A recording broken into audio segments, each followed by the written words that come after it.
Now, Breaking Bad is well renowned for its morally grey characters and villains, from Walter White to Gus Fring to the repugnant Todd, and there's of course Tuco, who to me was the perfect villain in terms of what he served towards the plot and to Walter himself. Oh yeah, I remember that little bitch.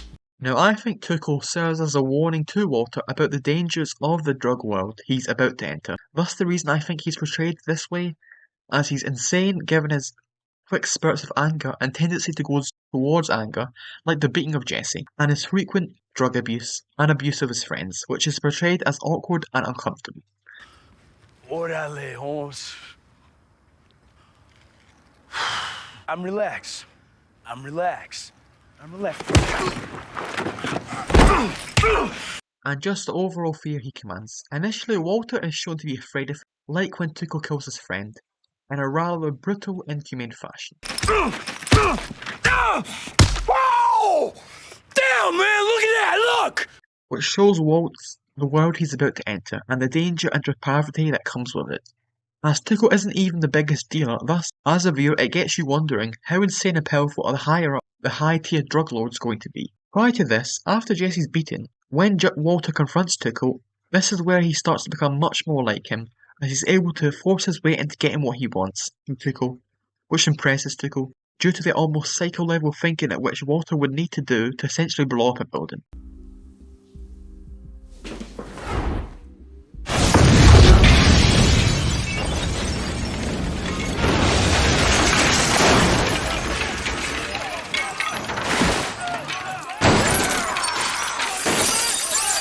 Thus Walter becoming more like Tuco, the characters even all wearing brat in that specific scene, which I think was an intentional choice. And I think Walter becomes much more power crazy from this incident, as he's able to form this and bargain his way to much more money needed for his treatment, and this is where I think we start to see his addiction to power start. Another thing is that Tuco's abuse of his friends is similar in a way to eventually how Walter would abuse his friends, specifically Jesse, as Tuco is abusive towards his friends to the point of killing, whilst Walter doesn't kill Jesse. However, he does do some horrible, nasty things to him. The worst of all being selling Jesse to become basically a slave. No! Get off me! Get off!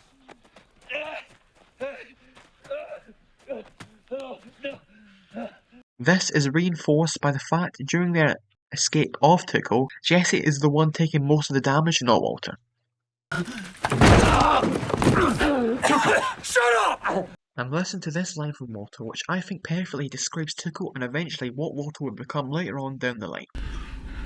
Because you're an insane, degenerate piece of filth, and you deserve to die. And his impact doesn't just stop on Walter, it impacts other characters such as Hank, who during his death gives PTSD to Hank, which haunts Hank for a good chunk of the series, as he posed a real danger to Hank, and that image of his grill encased in the box is still an iconic, haunting image. I think Tuco serves as a warning, and despite his relatively short stay in the series, is still a vital aspect to the development of Walter and Hank. With Walter, it showed him the dangerous, deprived world he was about to enter, and was to serve as a warning to him about the ability the drug world has to corrupt somebody, but he ignores it, and is consumed by the need for absolute power, which happens to a lot of other drug lords we see throughout the series. And Hank, he serves to help his development, specifically using dangerous situations like twin encounters, which he learned from due to him killing two.